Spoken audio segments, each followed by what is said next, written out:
Perkenalkan kami dari kelompok 3 yaitu Terio Sektoral. Baik, di sini kami akan memperkenalkan diri kami masing-masing. Perkenalkan, nama saya Metildis Mandajelu. Perkenalkan, nama saya Ika Marcella. Perkenalkan, nama saya Sisiliona Sogen. Perkenalkan, nama saya Yoel Rompon. Perkenalkan, nama saya Yosef Kansiagadin Holewan. Perkenalkan, nama saya Octavianus Sora. Saya Dalia Sersiam. Silakan menyaksikan video kami tentang penjelasan teori sektoral.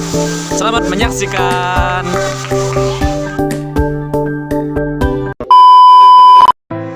Teori sektoral dalam geografi adalah salah satu model yang menjelaskan pola-pola perkembangan berdasarkan sektor-sektor aktivitas ekonomi dan sosial. Teori ini pertama kali dikenal oleh Homer Hoy pada tahun 1939 sebagai pengembangan dari teori konsentris yang ditemukan oleh Ernest Burgess. Adapun struktur pola dalam teori sektoral, yang pertama ada pusat kota yaitu CBD, Central Business District. Yang kedua ada transportasi dan industri. Yang ketiga ada sektor perumahan kelas rendah. Yang keempat, sektor perumahan kelas menengah. Dan yang kelima, sektor perumahan kelas atas.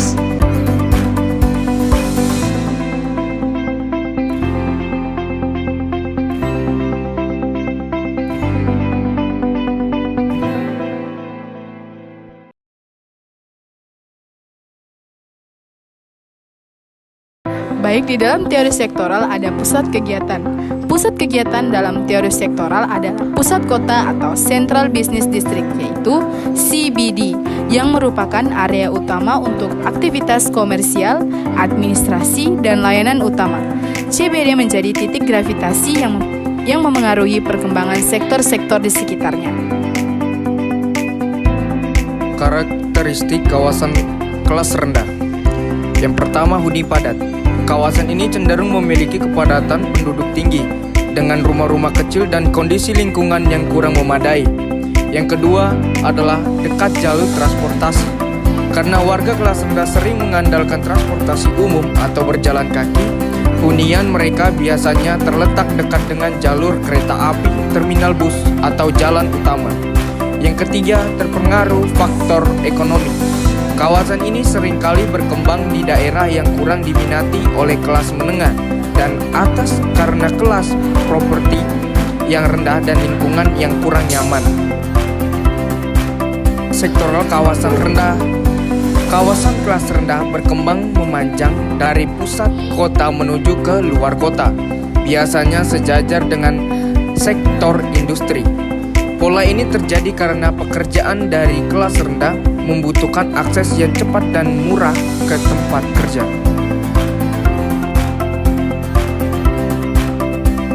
Dalam teori sektoral terdapat wilayah kelas menengah.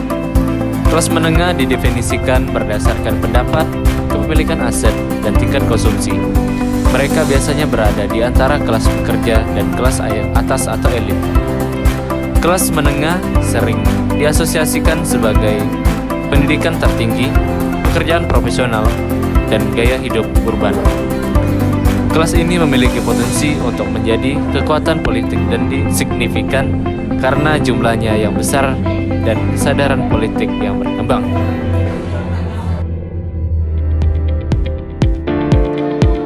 Teori sektoral menunjukkan bahwa kelas atas memiliki dominasi di sektor sekuler yang menghasilkan keuntungan besar seperti sektor finalis, teknologi, dan manufaktur dengan nilai tambah tinggi. Kelas atas tidak hanya memiliki kontrol ekonomi, tapi juga mempengaruhi kebijakan melalui kekuatan politik dan jaringan sosial mereka.